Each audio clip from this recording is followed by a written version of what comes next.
Hey everybody, this is Petey from the Spinner Rack, and I like to say the Treasury editions are back. They DC has been putting out Treasury, reprinting Treasury editions, and I would say this is back. I think this is my opinion that DC was planning to put out the Untold Legend of Batman as a Treasury edition, and somehow they shelved it. But somehow we got this facsimile of, well, I guess it can't be a facsimile, right? I guess that's the thing. It can't be a facsimile because it was already in a different trade, right? So, and this is perfectly fit from comic format to this. So it clearly was a planned trade, and they didn't go through it, or maybe I missed it. But let's just go through. I'm very happy they gave us a trade we hadn't seen before, and yeah, it's one of my favorite formats. And at the same time, I think when parents are going in and trying to find something for their kids, for their, I guess for their birthdays or something for them to read, and they could get them a comic book, but then they were like, well, this'll this will tie them up for hours. And you see some of the DC ones have different things in the back, to kind of utilize. So it's interesting. But with this, at this rate, I would rather see if Marvel gets into this. But I can't trust Marvel to do this. But just go through, kind of a history of it. And that Marvel and DC had put together the Wizard of Oz, which I don't have, done by John Buscema, but this is one of the major ones. It's a square bound one. Marvel usually did square bound ones. DC did the ones mainly similar to the comic books. And this has Ross Andru. It has Ross Andru, Dick Giorgiano, and then we have John Romita doing some touch-ups on Spider-Man. So this was our first big one for kids. I think the Wizard of Oz was for kids too, but at the same time, this one is a major deal. And I think for a while in the 80s, it wasn't a major deal. For some reason, it wasn't a big deal. And Marvel DC had done a number of reprints, so we had... DC is doing Tarzan. Of course, this is a facsimile of what's the name? They have Batman of Neil Adams. And then DC was also doing a lot of new editions. So they did Legion of Superheroes, which I've shown you, Superman versus Wonder Woman, Superman versus Muhammad Ali. So even if Superman wasn't selling as much as the Marvel characters, he was very profitable as far as the trade, because he got there's four of them. I think Superman versus Captain Marvel too. So it's like you have, DC seemingly did a lot more original trades, more than Marvel. Some of the originals were Captain America's bicentennial battles for the 1976, the bicentennial, right? I've already gone through the Space Odyssey. This was the original edition for this. That's not one, but they also did reprints. So this is an odd one that they did a little later. But I think another original one was, which I should get, is the ski one. And this is one of my favorites, taking Kirby's Thor work with Stan Lee and putting it in a trade. So it's well worth it. What else we got here? Another Hulk one. This is a great one, which I think I did an episode on.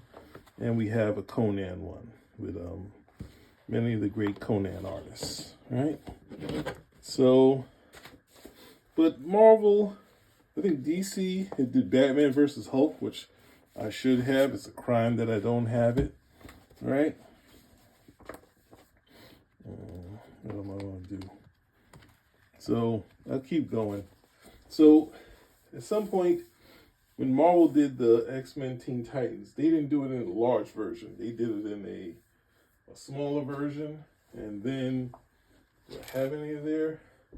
Marvel and DC started doing reprints comic size. But they were Baxter edition, called special editions. They were $2. So same price as this stuff, but smaller. So this worked for the retailers. The retailers was like, perfect. We can't bag and board this stuff. They could get bags, but they had magazine bags, and this is a little bit bigger. And because, it was reprinted on larger newsprint, they also fall apart over time. So for the comic book people, they're like, give us something that can fit in the slots that we have here. So they have this, and Marvel and DC did a ton of these, right? But I think at the same time, there isn't, in the 90s, we had this thing from the creator, he did the Ren and Stimpy. He did a larger comic book, right? And playing off the numbers, the same like they play up the numbers on the new ones, right? So he did a larger comic book. In the Kirby collector, they also went Baxter, Treasury edition. So you would get all this nice Kirby art, black and white stuff with the pencils, usually from copies that Kirby kept or his original art that he has, right? And get all this nice stuff, Kirby art and whatnot, all right? So, and then at the same time, what else do we have here? I Did the Image, which was one of the greatest, since I've already pointed out a bunch of other great ones.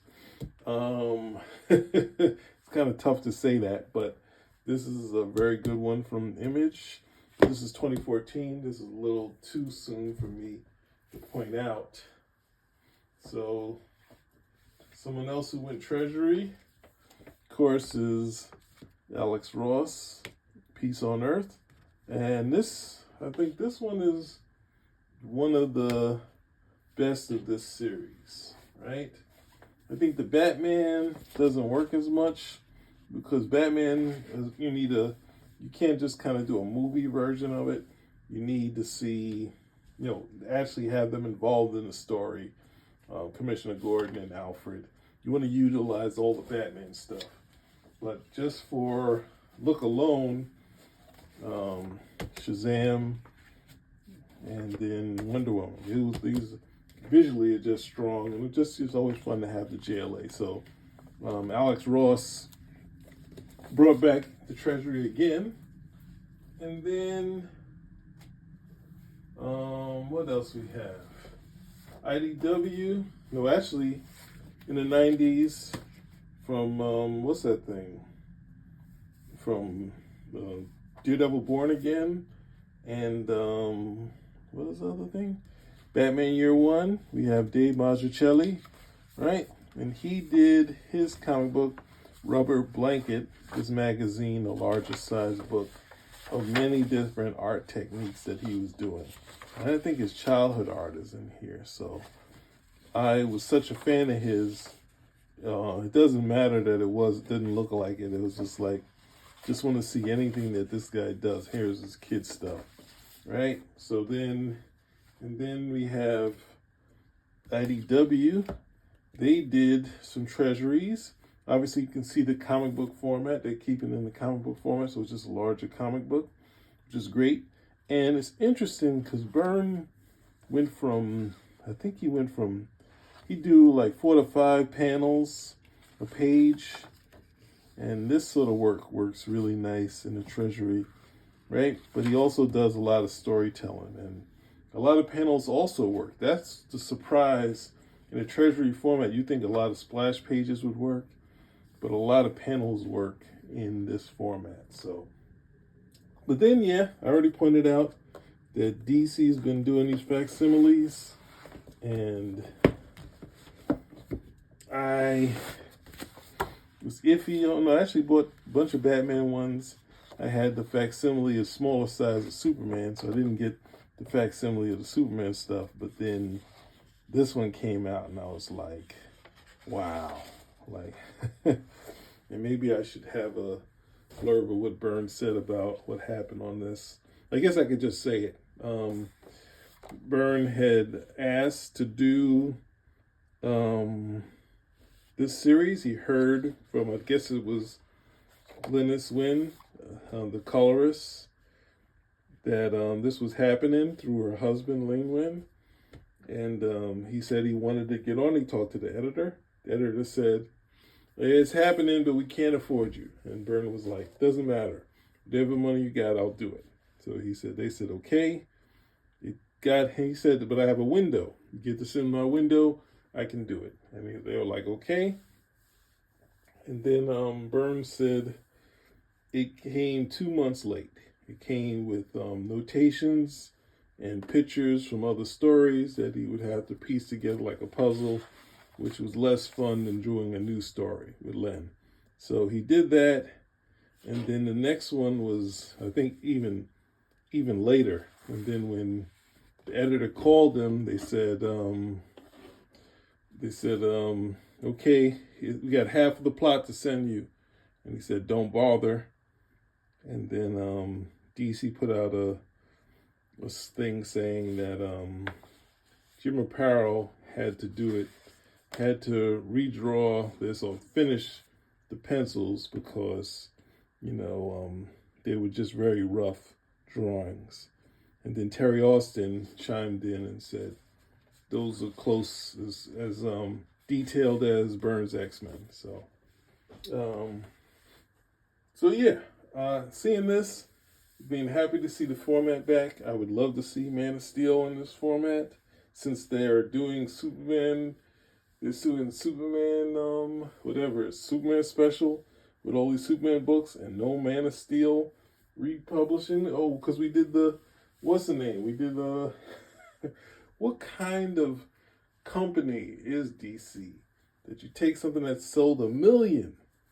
It sold 1 million, and you keep saying, no, we're not going to touch it. So, whatever, DC, but you got this fact, you can bring that in there. You can put a lot of books in there, and Marvel too. And get it onto something outside of this extra shiny paper. DC has some nice paper that they're utilizing. It does obliterate the full-color format, but at the same time, at least it's not what Marvel's doing anyway. So, yeah, I'm glad the format's back, and I'd love to see them do more with it. It's definitely a reprint format, though I showed you some original editions of things, magazines, that sort of thing. Spin a rack out.